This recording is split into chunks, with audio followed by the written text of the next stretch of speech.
이제 우리가 마태복음을 이제 거의 다 마감하는 28장 마지막까지 달려왔습니다. 그래서 다른 본문을 하려다가 사실은 28장을 이제는 속히 끝내야 되겠다고 한 마음이 많아서 그대로 진행을 하도록 하겠습니다. 오늘은 부활의 첫 증인이라고 하는 주제의 말씀인데요. 예수님은 안식 후 첫날 새벽 동틀 때, 우리식으로 말하면 주일 새벽입니다. 그때 부활하셨습니다. 우리가 아는 대로 서로 다른 마리아라고 하는 이름을 가진 여인들이 무덤을 보러 갔는데요. 그것은 마가는 이렇게 증거를 합니다.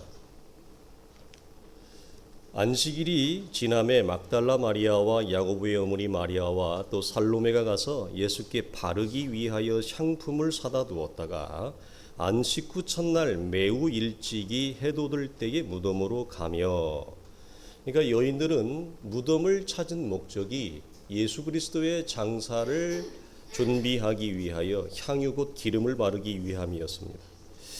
천사는 예수님께서 이 땅에 오실 때 한 번, 그리고 그가 이 땅에서 죽으시고 부활하실 때 동일하게 나타나서 동일한 어떤 역할을 하는데, 그것은 뭐냐면 사람들에게 하나님의 메시지를 전달하라고 하는 것입니다. 오늘에서는 세 가지의 메시지를 주는데 6절에 보면 이 여인들로 하여금 제일 먼저 확인하게 합니다. 예수께서 너희 가운데 말씀하신 대로 살아나셨느니라.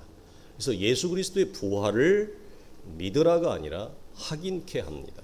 대단히 중요한 단어입니다. 두 번째는 7절에 이례적으로 천사가 한국적인 단어를 씁니다. 그게 뭐냐면 빨리빨리라는 말을 천사가 씁니다.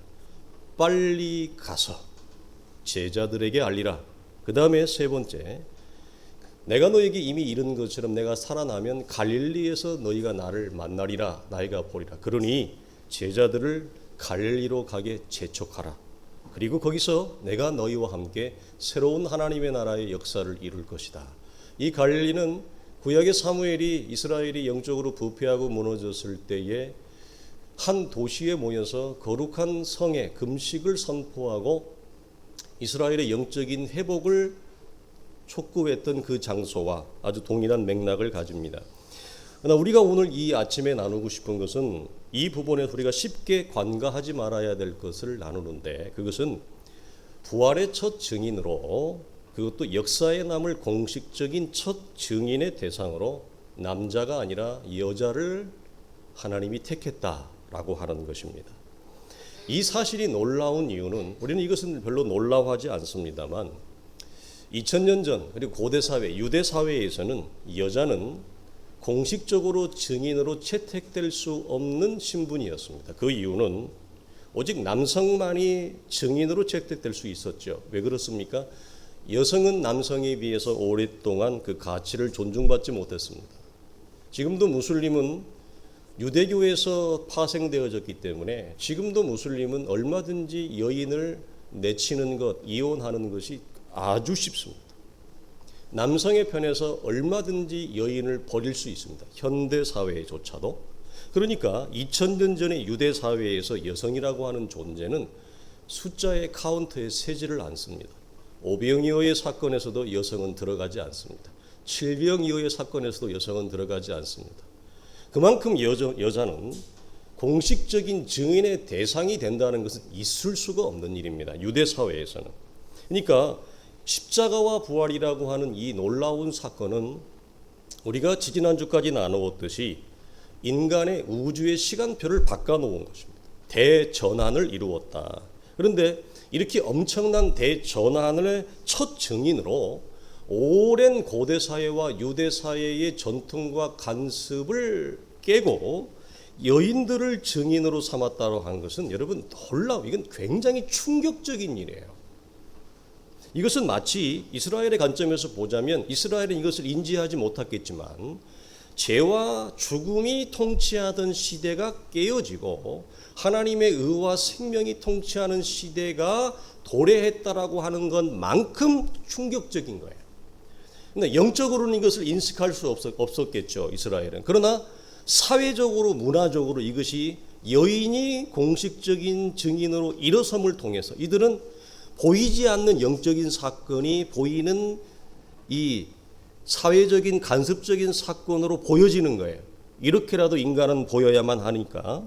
그래서 여기에는 이런 의미를 담고 있습니다. 첫 번째, 하나님은 사회적으로 항상 연약하고 멸시받는 대상을 택하여, 특별히 이 시대에는 여성이었죠. 그 여성을 택하여 그리스도가 일으킨 우주의 대전환의 사건을 공식적으로 선포하는 첫 증인, 첫 열매의 도구로 이들을 부르셨다고 하는 거예요. 여러분, 놀라운 겁니다, 이것은. 근데 사실 이 여인들도 제자들과 크게 다르지 않습니다. 그리스도의 말씀과 죽음과 부활에 대하여 이들도 신뢰하지 못했거든요. 그래서 이들은 단순히 인간적인 정의를 때문에 예수 그리스도의 부활을, 죽음을 장례하기 위해 향품을 가지고 간 거예요. 사실 우리가 좀 나누겠습니다만, 제자들은 남성이지만 거기에 한 사람도 가지 않습니다. 약하고 멸시받고 사람들로부터 가치를 존중받지 못했다라고 하는 사회적인 굉장히 연약한 약자인 여자, 우리가 생각하기 힘이 없고 약하다라고 하는 여인들만이 도리어 로마의 경비병 앞에 가는 그 용기를 보인다는 거예요. 이게 여러분 대단히 우리가 묵상해야 될 것입니다. 바울은 고린도 교회에서 우리가 잘 아는 대로 이런 말을 합니다. 형제들아, 너희의 부르심을 보라. 육체를 따라 지혜로운 자가 많지 아니하며 능한 자가 많지 아니하며 문벌 좋은 자가 많지 아니하다. 하나님께 세상에 미련한 것들을 택하사 지혜 있는 자들을 부끄럽게 하시고 세상에 약한 것들을 택하사 강한 것들을 부끄럽게 하신다. 그러니까 하나님의 일하심의 패러다임이 바뀌어요. 무엇을 기점으로? 그리스도의 부활을 기점으로. 우주의 시간표가 바뀌는 것처럼 하나님의 일하는 시간표가 바뀐다라고 하는 거예요. 여기서 주목해야 될 표현은 뭐냐? 육체를 따라라고 하는 겁니다. 유대 사회에서 여성은 육체적인 기준과 안목에서는 한없이 연약하고 수에 셀 만한 가치도 없는 멸시받는 존재였어요. 그러니까 실제로 유대 사회에도 얼마든지 여자를 내치는 것은 일도 아니었어요. 남자가 기분 나쁘면 여자를 내칠 수 있었어요. 여자가 마음에 안 들게 행하면 얼마든 여자를 내칠 수 있었어요. 이것이 오랜 사회의 전통과 간섭이 되어서 전 세계 문화권에서 제가 어릴 때만 해도 그랬어요. 제가 어릴 때만 해도. 참 여러분 가슴 아픈 일 아닙니까? 그 이유는 이 세상의 시선인데 그 세상에 몸담고 살아가는 우리의 대부분의 시선과 기준이 뭐냐? 육체이기 때문에 그래요. 우리는 사람을 바라볼 때 철저히 육체의 안목과 기준으로 사람을 보지 하나님이 이 사람 속에 행하실 일을 기준으로 사람을 바라보지는 않습니다. 지난주에 나누었듯이 우리는 이 땅의 과거와 현재라고 하는 시간표 속에서 나를 판단하고 규정합니다. 네가 어떻게 살아왔으니까 너라는 현실이 이렇잖아. 그러니까 나는 너를 이렇게밖에 너의 가치를 쳐줄 수밖에 없어. 이것이 세상의 회사에서 사람을 뽑을 때의 철저한 자격과 기준이에요. 그것이 우리에게 학력이 되어지고 경력이 되어지고 네가 과거에 이렇게 불성실하게 살았으니까 너는 이것밖에 되는 존재가 아니지 않느냐. 그 이상도 그 이하도 아닙니다. 그러나 성경은 이 기준과 전환이 바뀌어 버려요. 그래서 제가 여러분에게 설명했던 대로 말씀을 나눌 때에 우리는 전통적으로 죄의 문제만을 다루었으나 하나님과 우리의 관계 더 큰 것이 육체의 관계다. 작년에 영국에서 공부를 하고 박사학위를 받아온 사람이 이걸 가지고 책을 썼어요. 근데 이 육체의 관점을 처음 얘기한 거예요.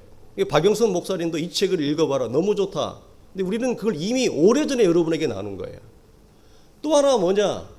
과거와 현재와 미래라고 하는 칭의와 성화와 영화라고 하는 관계, 이 시간표만을 보면 우리의 성화, 현재라고 하는 것은 우리의 성화를 얘기하는 겁니다. 그런데 과거의 칭의의 사건으로 나의 현재의 믿음의 성장과 영혼의 성화만을 보면 굉장히 우리는 반복적으로 좌절하고 실패합니다. 이걸 뛰어넘을 수 있는 영적인 관점과 시선이 뭐냐면 미래에 우리가 확보되어진 영화로운 영광과 존재의 그 영광으로 현재를 비추는 겁니다. 이것은 우리가 가져왔던 시선을 완전히 바꾸는 것입니다. 그러면 이것이 눈이 안목이 열리면 어떤 우리 안에 영적인 큰 유익이 벌어지느냐? 내가 기존에 넘어왔던 내 현재, 나의 일상, 신앙의 성화가 물길이 열립니다. 관점이 바뀌는 겁니다. 대단한 것입니다. 이것은 하나님 앞에 묵상하면서 우리가 하나님 주신 건데 마찬가지입니다. 우리는 철저히 육체를 따라 사람을 판단하고 값을 매기지 않습니까? 그래서 유대 사회에서 여성은 이런 존재였습니다. 그 이유는 왜 그렇다? 모든 사람의 기준이 육체의 안목을 벗어나지 못하기 때문에 그렇습니다. 그래서 빈부를 나누죠. 높고 낮음을 나눕니다. 가치를 나누게 되어집니다. 그러나 부활 이후에 하나님은 더 이상 육체의 기준으로 하나님의 일을 하지 않습니다. 하나님은 더 이상 우리의 육체의 조건을 따라 우리를 부르지 않습니다. 철저히 하나님의 은혜와 하나님의 부르심을 통해 우리를 부른다라고 하는 거죠. 그래서 그리스도의 부활이 가져온 놀라운 전환의 선물입니다. 여기서 말하는 전환이란 세상의 기준인 육체는 하나님의 나라에서 더 이상 통하지 않는다. 하나님의 교회 공동체는 육체의 기준과 자격과 조건은 더 이상 우리에게 먹히지 않는다. 오직 하나님의 은혜로 우리는 부름을 받고 오직 하나님의 부름과 택하심을 통해 하나님 앞에 쓰임받는 존재밖에 없다. 그러니까 쓰임받느냐 쓰임받지 못하느냐. 그것이 우리에게 훨씬 더 여러분 소중한 것입니다. 부활 이후에 더 이상 육체가 기준이 될 수 없다라고 하는 것은 우리가 나누었던 대로 그리스도 안에서는 성령의 새로운 질서인 영이 기준이 되어졌기 때문에 그래요. 남성성이 가지는 상징성이 있잖아요. 남성이 가졌던 힘과 권력이라고 하는 육체의 기준이 무너집니다. 이게. 그리고 여성이 받아왔던 연약함의 상징성이 도리어 하나님의 일을 이루는데 더 큰 성취로 나타난다. 이게 하나님이 일하시는 방식이에요. 멸시받고 천대받는 세상에서 가치 없다고 여겨지는 존재들을 하나님이 불러서 새로운 하나님의 나라의 창조를 이어가고 하나님의 나라의 부활의 역사를 이루어가는데 그 첫 증인으로 택함받고 부름을 받았다. 그들은 전혀 육체의 조건에서 탈피해 있는 자입니다.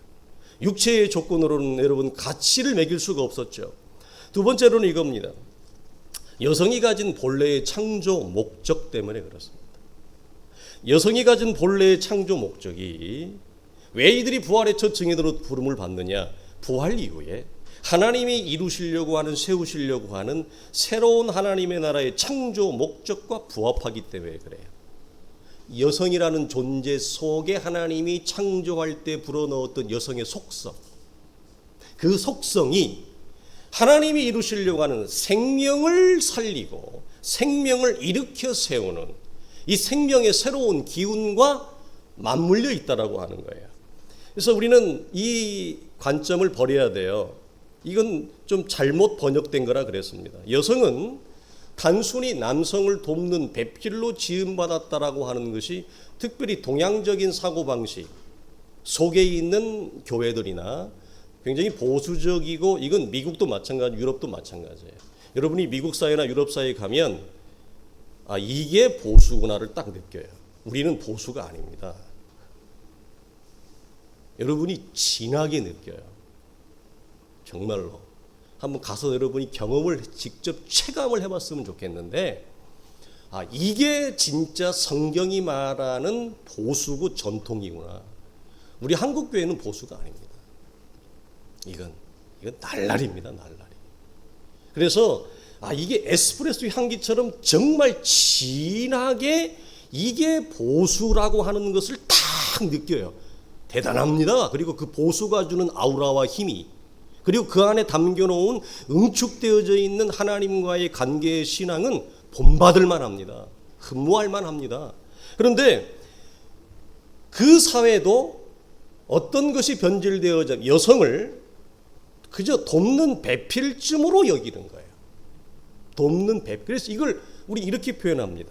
그냥 비서의 개념으로 여성을 생각하는 사람들이 굉장히 많습니다. 그러나 여기서 여성은 베드로가 이걸 정확하게 표현하는데요. 생명의 유업을 이을 자라는 말이 여성을 창조한 본래의 목적입니다. 이 말은 뭐냐? 여성은 하나님의 나라에 창조된 하나님의 나라의 새로운 백성들을 이 땅에 이어져 가는 연결시켜가는 확장시켜가는 이들을 배출하는 존재로 창조되어졌다라고 하는 거예요. 그런데 죄가 들어오고 난 이후에 이것이 왜곡이 되어지고 변질되어져 버려요. 그래서 여성이 가졌던 본래의 창조의 목적과 가치와 아름다움이 무차비하게 훼손되어져 버립니다. 그래서 그냥 여성을 돕는 배필쯤으로 여성이 앞서면 안 되는 걸로 여자의 목소리가 담벼락을 넘어가면 집안이 망한다는 등 이런 잘못된 이 문화와 가치관이 오랫동안 전 세계를 이런 목재였어요. 그리스도의 부활은 그러나 이런 변질된 여성의 창조 목적을 온전히 회복할 뿐 아니라 그 본래의 목적을 하나님이 부활 이후에 여성을 통해서 완성시키려고 하기 위해서 아무도 없는 그곳에 여인들에게 이 첫 정인의 열매를 미션을 주는 겁니다. 여러분, 남자들은 아마 로마 경비병이 차고 있는 그 무장한 군인이 무서워서라도 못 갔을 거예요. 근데 여인들은 그 무장한 로마 정규병의 무기도 무서워하지 않아요. 로마의 정규병의 무장은 그 시대 최고의 무력을 가진 사람들입니다. 남자들은 못 가요. 여기 무서워서. 그런데 연약하고 힘이 없다라고 하는 이 여인들이 그 앞에 가요. 대단하지 않습니까? 이게 무엇을 말할까? 우리는 생각을 해봐야 되고요. 그래서 현숙하고 성숙한 여성의 손길이 닿는 곳에 그리스도 안에서는 어떤 역사가 일어나느냐? 어떤 역사가 일어날까요? 부활 이후에 부활의 증인의 그 연결선상에 있는 믿음의 후손, 믿음의 여성들이 있는 곳에는 육체에서 영으로 전환되어지고 변화시키는 새로운 회복과 생명의 역사가 일어나는 거예요. 그래서 여성은 고유한 목적이 생명을 살리는 것입니다. 그래서 믿음의 여인은 생명을 살립니다.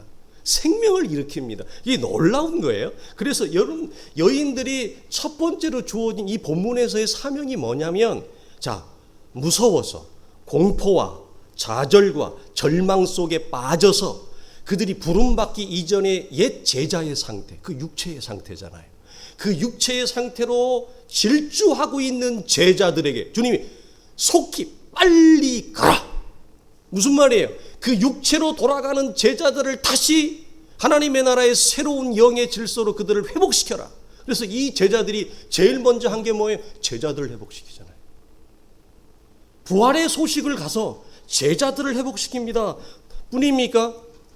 사도들과 더불어 초대교회에 세워진 모든 교회에서 여성들의 활약은 사도들의 활약에 버금가는 신앙적 활동을 합니다. 이 여인들의 놀라운 헌신과 신앙적 활동은 현대교회까지 이어지고 있고, 여러분, 이게 과연 우연일까요? 저는 이전에도 말씀을 드렸습니다만 교회를 사역하면서 왜 어느 교회든지 왜 이럴까? 저는 여러 교회를 겪어봤고 사역을 해봤기 때문에 어느 교회든지 교회를 떠받치고 있는 교회들을 가서 보면 사역자니까 그 속을 엑스레이로 찍어서 보잖아요. 그러면 남성인 장로님이 있는 경우도 간혹 있습니다.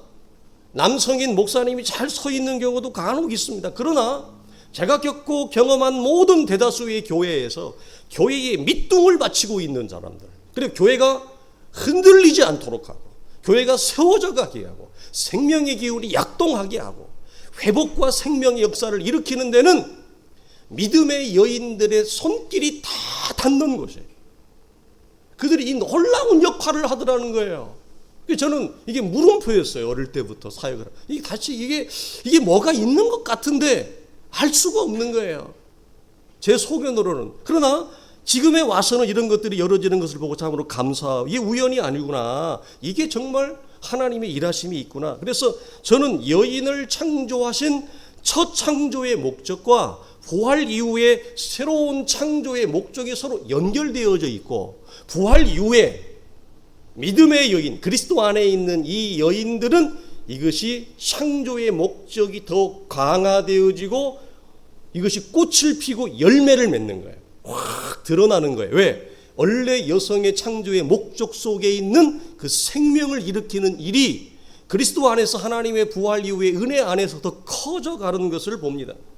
물론 이것은 어떤 걸 전제하냐면 모든 여인이 그렇다는 건 아닙니다. 무슨 말이냐? 반대의 성격도 있습니다. 반대는 뭐냐? 여성의 본래적 목적이 회복되지 아니한 채 육체의 욕망과 애착들로 가득 섞여 있는 가득 찬 여성이 있을 수 있습니다. 그런 여성이 교회를 지탱할 수도 있습니다. 그런 여성이 가정을 지탱할 수도 있습니다. 그러면 육체의 욕망과 애착들로 가득 찬 여인은 육체를 더욱더 육체되게 합니다.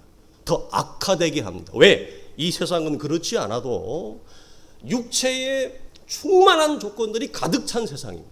그리고 나 또한 육체의 욕망과 애착들이 충만한 조건으로 이미 나도 그 안에 합류하고 있는 존재입니다. 그런데 이런 조건이 그리스도 예수 안에서 여성의 본래의 창조의 목적이 회복되어지거나 이것이 영적으로 전환되어지지 않은 상태에서 주의 일을 하거나 내 가정을 하려고 하면 더 육체의 조건을 강화시키는 거죠. 더 악한 조건으로 몰고 가는 것입니다.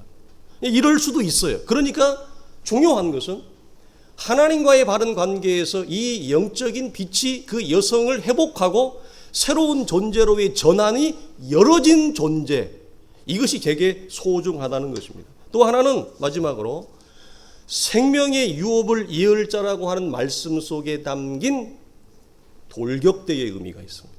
이 돌격대라는 건 뭐냐? 군대로 말하면 이 나기들하고 하는 단어는 후방 부대가 아닙니다. 최전방에 있는 애들, 최전방에서 GOP에 서 있고 최전방 수색대에 있는 애들처럼 우리나라 최고 기계화 사단이 있잖아요. 그 북한이 겁을 내잖아요. 그 기계화 사단을. 그것처럼 이 나기들하고 하는 것은 돌격대, 용사의 의미가 있습니다. 지금 무슨 말이냐? 육체의 조건에서 우리는 볼 때 여성을 오해해서 여성을 약한 존재로만 치부를 합니다. 그러나 여성의 속성에는 강한 이 믿음의 용장, 믿음의 용사의 속성이 있습니다. 이것은 거칠거나 과격한 폭력적인 힘을 말하는 것이 아닙니다.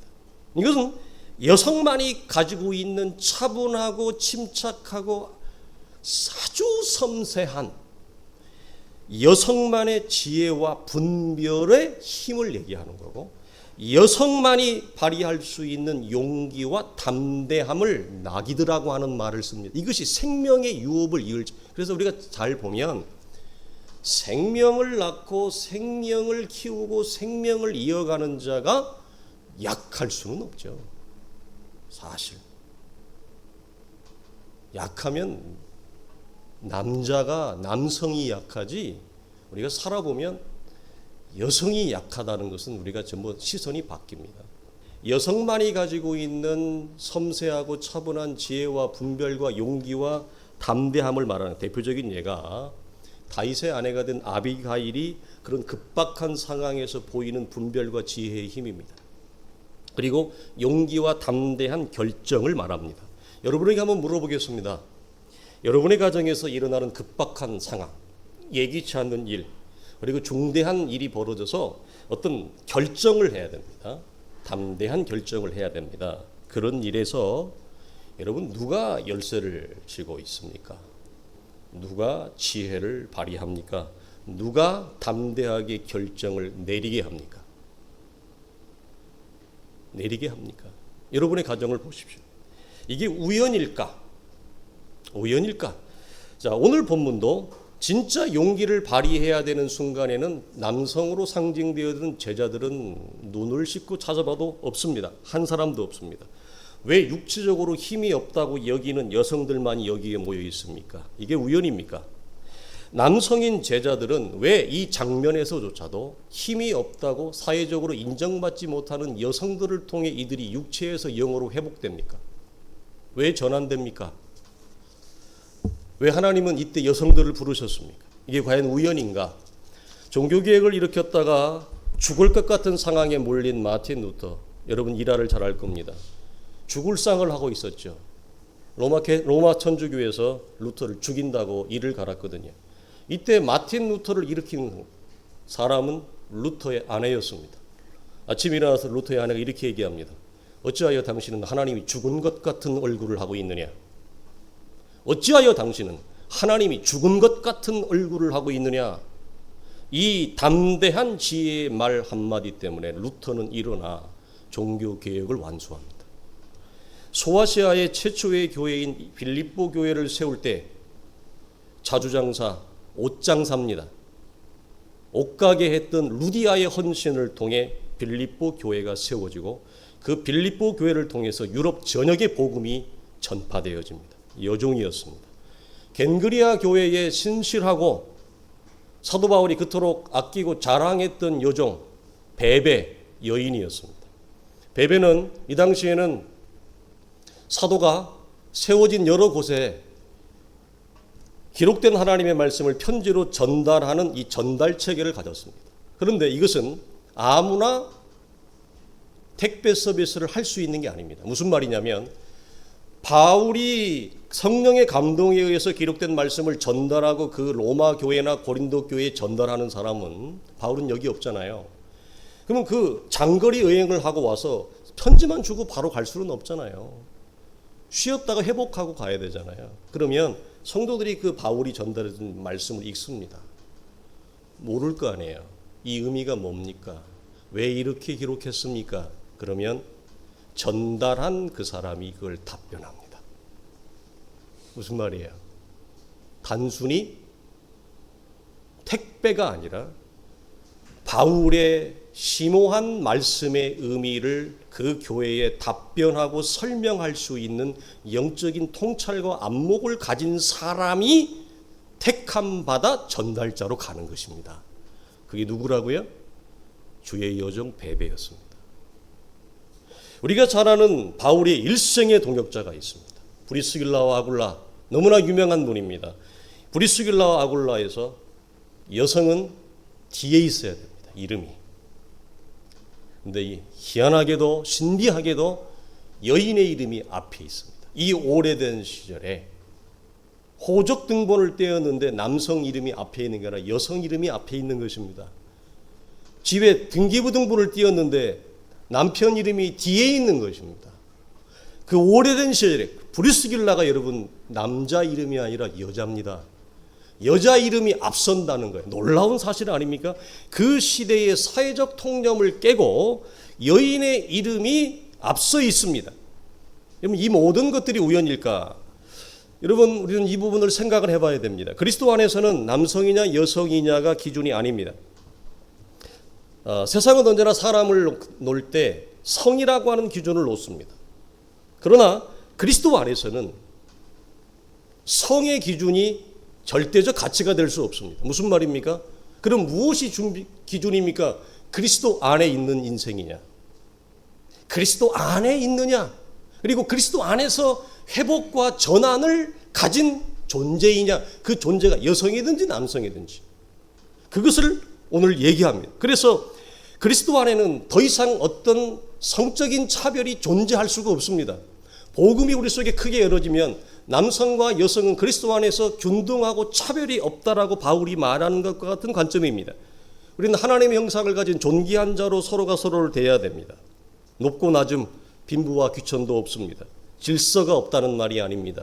규모가 없다는 말이 아닙니다. 우리는 그리스도 안에서 한 형제와 한 자매로 모두 하나님의 나라를 위하여 부름받은 하나님의 한 형제요 자매라고 하는 사실, 그리고 사랑과 존중의 관계에 있다라고 하는 사실을 놓치지 말아야 되죠. 그러나 우리 속에 사회적인 간섭이나 습관이나 하나님의 말씀이 내 안에 충분하게 채워지지 아니할 때는 우리는 육체의 기준으로 모든 사람을 대합니다.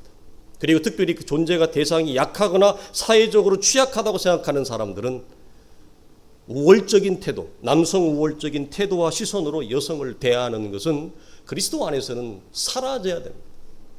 바울이 얘기하는 그 그리스도 안에 모든 것들은 차별이 없다 말씀했습니다. 합당하지 못한 거죠. 그러니까 부활 이후에는 우리는 무엇을 집중하냐면 하나님이 이 사랑하는 내 남편, 사랑하는 대상, 그리스도 안에 있는 우리의 자녀, 이 대상, 믿음의 지체 한 영혼을 향해서 도대체 하나님이 이 믿음의 아름다운 지체 형제와 자매를 통해 하나님이 이 땅에 무엇을 담아내고 풀어내고 세우려고 하는지 그 하나님의 신비를 주목하는 거예요. 누구를 통해서? 내 앞에 있는 이 믿음의 대상을 통해서. 하나님이 이 대상을 통해서 나에게 풀어내려고 하는 하나님의 신비가 뭐냐, 하나님의 은혜가 뭐냐, 하나님의 일하심이 뭐냐, 이것을 집중하고 주목하는 거예요. 그리고 우리는 그 대상을 하나님의 선물로 받는 것이죠. 특별히 부부관계, 말할 수 없는 하나님의 선물과 축복이고, 우리의 자녀들 더 큰 축복이고, 그런 축복과 선물과 사랑과 존중의 관계로 우리가 서로가 서로를 대해갈 때 우리가 서로가 서로에게 무엇이 되는 거예요? 하나님의 일하심의 거룩한 부활의 통로와 증인으로 세워진, 결국 내 영혼과 우리의 부부관계와 우리의 가정이 복되고 살아나고 생명의 역사가 샘솟는 그런 은혜가 있기를 주님의 이름으로 축원합니다.